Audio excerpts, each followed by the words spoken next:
بسم اللہ الرحمن الرحیم۔ السلام علیکم۔ آپ دیکھ رہے ہیں عادی اسلامک ٹی وی۔ امام جوزی رحمۃ اللہ علیہ نے قاضی انتزاکیہ کا ایک عجیب واقعہ نقل کیا ہے کہ وہ ایک دن اپنے کھیتوں کو دیکھنے شہر سے نکلے تو شہر کے باہر ایک چور نے دھر لیا۔ چور نے کہا، جو کچھ ہے میرے حوالے کر دیجئے، ورنہ میری طرف سے سخت مصیبت کا سامنا کرنا پڑے گا۔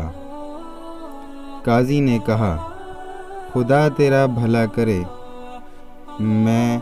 عالم آدمی ہوں اور دین میں اس کی عزت کا حکم دیا گیا ہے، ساتھ میں قاضی شہر بھی ہوں، لہٰذا مجھ پر رحم کر۔ چور نے کہا، الحمدللہ، ایسا شخص جو بیچارہ فقیر نادار ہو اور اپنا نقصان پورا نہ کر سکے، اس کی بجائے آج ایسے شخص کو اللہ نے میرے قابو میں دیا ہے کہ اگر اس کو میں لوٹ بھی لوں تو شہر واپس جا کر اپنا نقصان پورا کر سکتا ہے۔ قاضی نے کہا، خدا کے بندے، تو نے رسول اللہ صلی اللہ علیہ وآلہ وسلم کی یہ حدیث نہیں سنی کہ دین وہ ہے جسے اللہ نے مقرر کیا اور مخلوق سب اللہ کے بندے ہیں، اور سنت وہی ہے جو میرا طریقہ ہے، پس جس نے میرا طریقہ چھوڑ کر کوئی بدعت ایجاد کی تو اس پر اللہ کی لعنت۔ تو اے چور، ڈاکہ ڈالنے اور لوگوں کو راستے میں لوٹنا یہ بدعت ہے، نبی کریم صلی اللہ علیہ وآلہ وسلم کا یہ طریقہ کار نہیں ہے۔ میں آپ کا خیر خواہ ہوں، آپ کو چوری سے منع کرتا ہوں کہ مباد نبی کریم صلی اللہ علیہ وآلہ وسلم کے اس لعنت والی وعید آپ شامل نہ ہوں۔ چور نے کہا، یہ حدیث مرسل ہے، جو شوافع کے ہاں حجت نہیں، اور بالفرض اس حدیث کو درست بھی مان لیا جائے تو آپ اس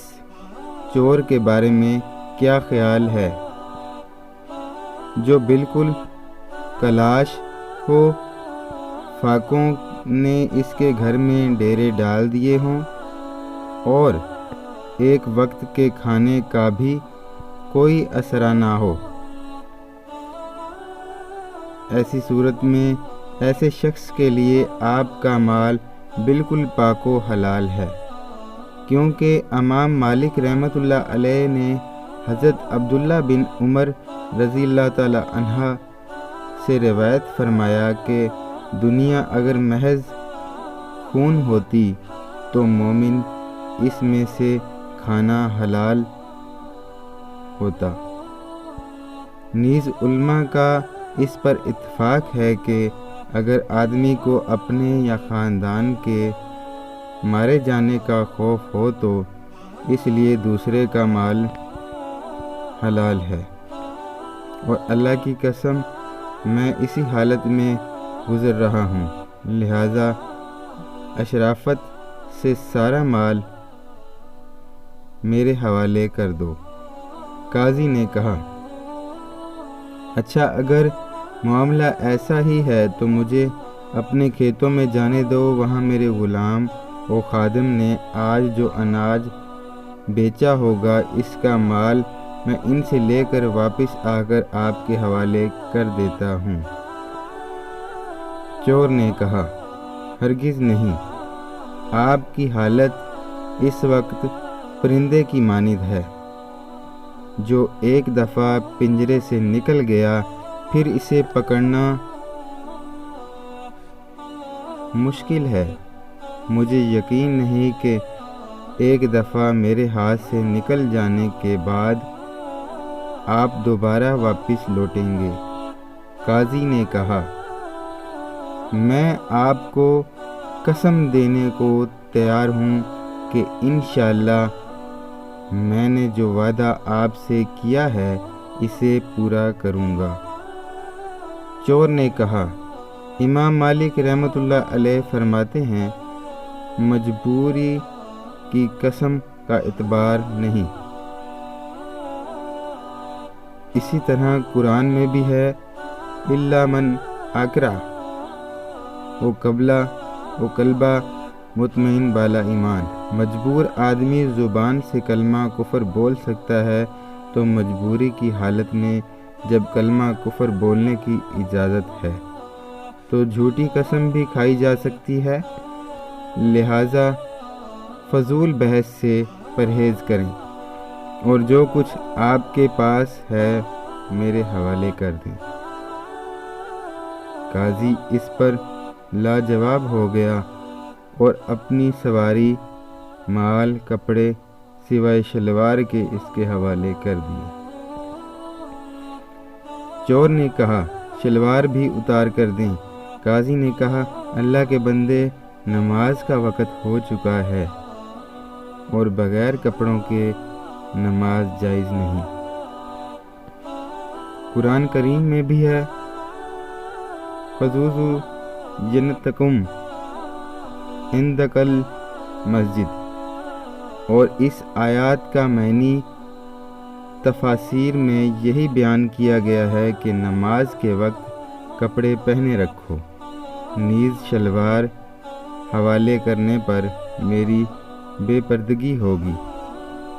جبکہ رسول اللہ صلی اللہ علیہ وسلم نے فرمایا ہے کہ وہ شخص ملعون ہے جو اپنے بھائی کے ستر کو دیکھے۔ چور نے کہا، اس کا آپ غم نہ کریں، کیونکہ تنگی کی حالت میں آپ کی نماز بالکل درست ہے، کہ امام مالک رحمۃ اللہ علیہ نے ہم سے حدیث بیان کی، وہ روایت کرتے ہیں نافع رحمۃ اللہ سے، وہ عبداللہ بن عمر رضی اللہ تعالی عنہ سے کہ الراتی سلون کیا ماؤ یقوم اما مہم وستہم، ننگے کھڑے ہو کر نماز پڑھیں اور ان کا امام بیچ میں کھڑا ہوگا۔ نیز امام مالک رضی اللہ تعالی عنہ بھی ننگے کی نماز کو جواز کے قائل ہیں، مگر ان کا فتویٰ یہ ہے کہ کھڑے ہو کر نہیں پڑھیں گے بلکہ متفرق پڑھیں گے اور اتنی دور دور پڑھیں گے کہ ایک دوسرے کے سطر پر نظر نہ پڑے۔ جبکہ امام ابو حنیفہ رحمۃ اللہ علیہ کا فتویٰ یہ ہے کہ کھڑے ہو کر نہیں بلکہ بیٹھ کر پڑھیں اور سطر پر نظر پڑنے والی جو روایت آپ نے سنائی، اول تو وہ سند درست نہیں، اگر مان بھی لیں تو وہ حدیث اس پر معمول ہے کہ کسی کے سطر کو شہود کی نگاہ سے دیکھا جائے، اور فی الوقت ایسی حالت نہیں، اور آپ تو کسی صورت میں بھی گناہگار نہیں، کیونکہ آپ حالت اضطراری میں ہیں، خود بے پردہ نہیں ہو رہے بلکہ میں آپ کو مجبور کر رہا ہوں۔